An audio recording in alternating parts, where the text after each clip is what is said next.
Hey there. Let me guess. You're here because you've recently stepped into the integrator role. And you've read Traction, or maybe what the heck is EOS. You understand the system and you get it. You believe in it and you want to use it to make a real difference. But here's the secret that doesn't show up on paper or in your audiobook. Everything is easy when it's written down. Running a level 10 looks simple on page. What is IDS? What is holding your team accountable? But putting into action is hard because humans are in the mix. Humans are amazing, but they're unpredictable. And they have blind spots, and they're different. And you can absolutely get people rowing in the same direction, but it takes an intentional leader to get them there. And that's the integrator seat. We're going to dive more into that. But first, a quick intro. I'm Chris Beer, the Wizard of Ops. I've run hundreds of level 10 meetings across more than a dozen leadership teams who are committed to running at EOS. And here's what I've learned. EOS works, but the execution only sticks when the integrator applies it consistently with real humans under real pressures, not just on the exciting days, your quarterly planning sessions, but on those days where you don't want to do it, where life gets chaotic, distracting, and maybe you're feeling EOS is more than a chore than a solution. This video isn't just about the basics of how a level 10 works. I trust that you can read, and I trust that you're coming into this with a basic understanding of the intention, the format of the level 10 meeting. It's that foundational piece of building accountability. This video is about helping you grow into the integrator seat and using that meeting as a tool to do it. We're going to make this time engaging. I'm going to give you some practical tips that you're going to carry into your next level 10 meeting. Let's get after it. First off, some context regarding the rules of engagement when it comes to the integrator seat. Let's talk about this role that you're stepping into. You are the integrator, and there's a good chance that the definition of that role is a little bit fuzzy to you, it's a little bit fuzzy to your teams, and frankly, if you're like most teams who are new to EOS, you're not alone. As someone who personally has served as the first integrator for over 10 companies, let me shed a little bit of clarity. The integrator is not a facilitator role. It is not an administrative person. It's not an assistant. It's not a, hey, go get this done person. And it is not a passive human being. So let me put it a different way. What it is, you as the integrator are the team captain. And this is where many people struggle because you may have been named the integrator because in the past you've been a star player. And as the integrator, you are no longer the star player. Ooh, maybe your ego bristled a little bit there, but let me hear me out here. Some integrators struggle because they are used to being the one that takes the most shots, it gets the most done, that carries the team. When you are the team captain, you no longer score the most points. You don't dominate the conversation. You're not the star anymore. But as the integrator, your role is pivotal. Your job is different. You're going to set the pace. You're going to call the plays. You protect the system. You have this unique vantage point that allows you to see how the team can function together better because you have the authority to call fouls and help redirect them so everyone can play together better.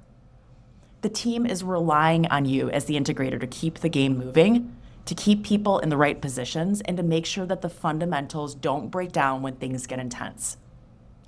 So that's why this level 10 meeting works or it fails by your hand. And believe me, you're going to be tested by everything, by urgency, by emotion, by senior leaders who are jumping ahead or they're pushing their personal agendas. You're going to be shoved around by a visionary who wants to solve it now. What breaks new integrators is not a lack of knowledge. It's this mental fortitude you need to shift away from becoming a contributor. You need to do that and say, I am now the captain. And you can do this. You can do this because your team needs a world-class integrator in order to make this system work. So let me be clear here. Yes, I love EOS. I love the foundation, but I don't love it necessarily on its own. I love what it accomplishes. I love the order, the clarity, the aversion to chaos that unlocks for teams. Your team is craving something better, and you as the integrator are the steady force that's going to get them there. And when you do it, your authority is going to come through repetition. It's boring. It's putting the reps in week after week. And despite all the sports analogies that I kicked off with, I'm more of a mathlete than an athlete. Let's jump into a little bit of rough math. The simple equation, why a level 10 works.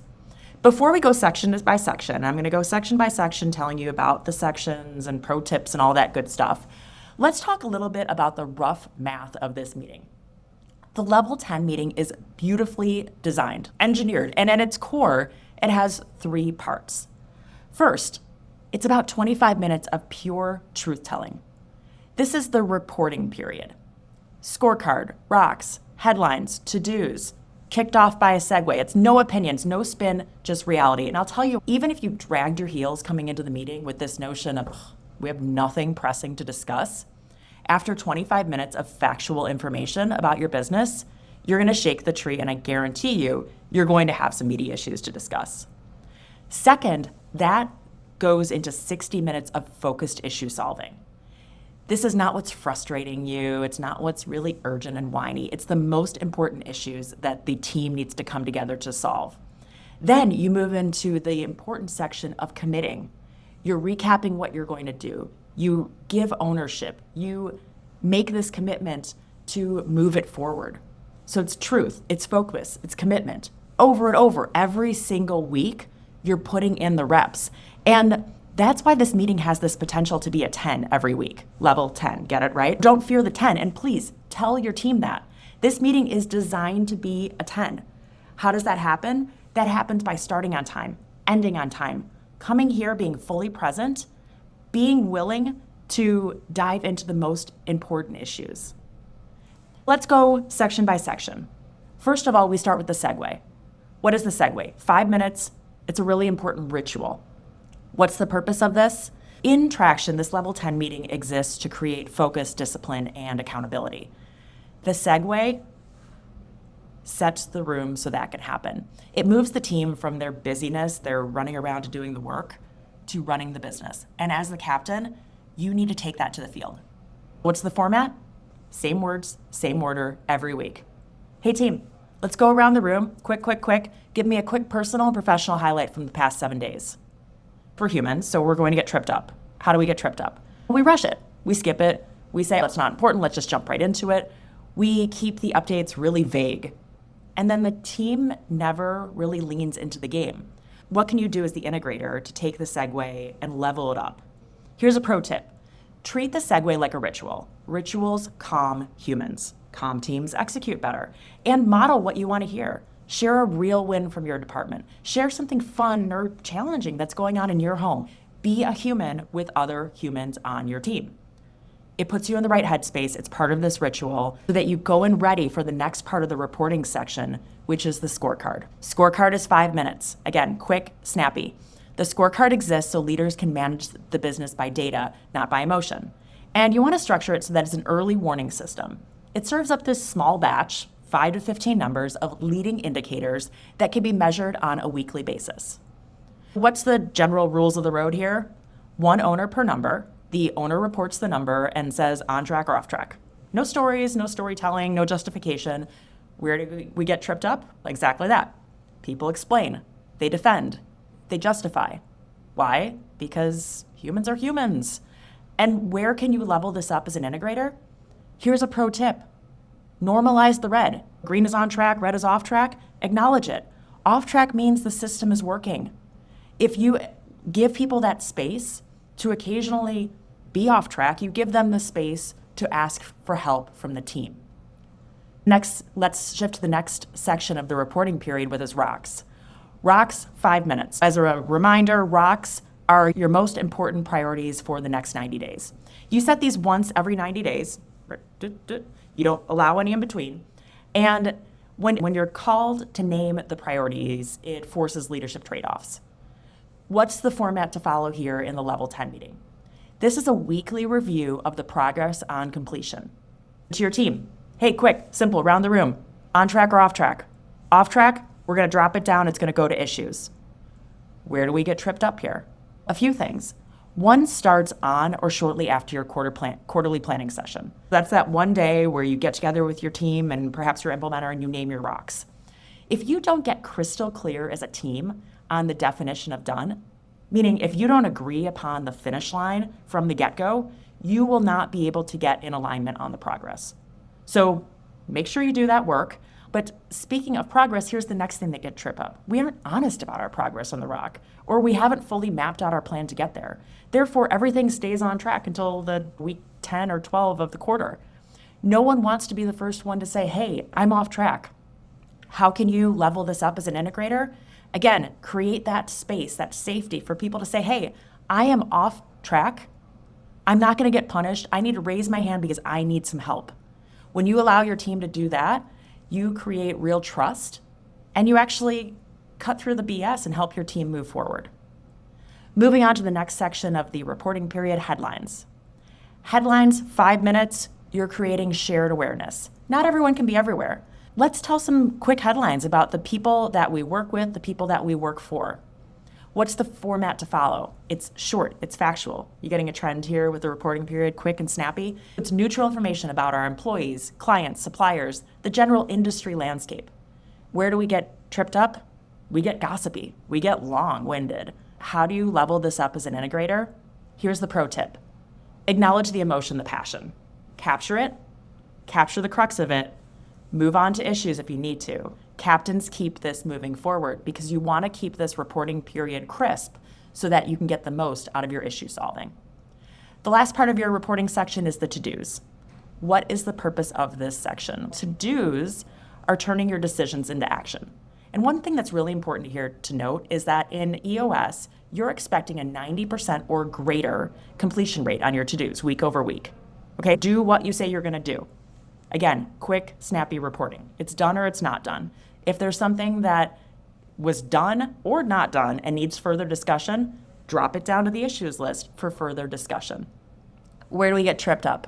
Mostly, it's apathy, it's shirking responsibility. It's saying, hey, I didn't really know what that to-do was about, so I didn't do it. When 20% of your to-dos get done, it's a sort of an FU to your team. How do you level this up as an integrator?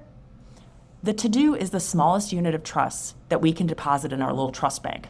Name that completion rate each week, urging your team, you need to get to 90% or better. If someone's consistently dropping the ball, address it one-on-one outside of the meeting.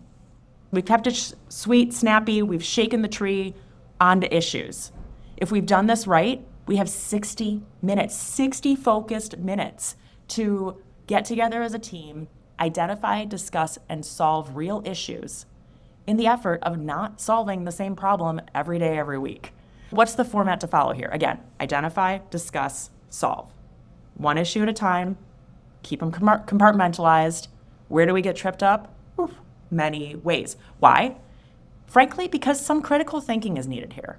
We like to jump to solutions. We like to solve symptoms. We like to confuse motion with progress. How can you level this up as an integrator? Here's a pro tip. Slow the identify piece. The quality of identifying what you're trying to solve determines the quality of it. Institute a do not pass go, as in, we're not going through this issue, unless the owner can clearly state in one sentence what they are trying to solve. Also, temper expectations. Some issues are really, they're big motherfuckers. They did not get created in a week, and chances are they're not going to get solved in a week. But you know what gets you out of a big mess?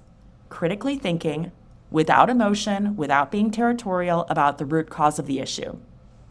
Using that to identify one action that can be taken to attack the root cause. Naming the owner of that one action and having the integrator create accountability around that action. Revisiting that action item the following week, moving it forward with another action if needed. It is work. It is work, it is boring, it's a grind, but if you do it right, it takes these annoying symptoms to actually action that is attacking and destroying really root causes of issues. And all of that hard work, it brings me to my favorite section, which is the conclude. 5 minutes, make sure that you protect the time for this. Why? Because your conclusion locks in clarity. It ensures execution after the meeting ends. The average meeting sucks because people talk in circles about vague problems. They don't really come to an agreement about next steps, and then they run out of time. You just gather up your stuff, you walk out of the room, and you mutter, what the hell did we actually accomplish there? What is the format to follow for a world-class conclusion? Start by reading the to-dos out loud, every single one of them. You're looking someone in the eye, you're confirming ownership. Hey, boys and girls, we're doing this now. Speak now or forever hold your peace. If this is not what we agreed upon, or it's not something that you can commit to, tell me now. Otherwise, I'm going to assume that you're on board with helping our team achieve a 90% completion rate on our to-dos. Got it? Lastly, rate the meeting. And like I said, don't fear the 10. This thing started as a 10 walking in the door.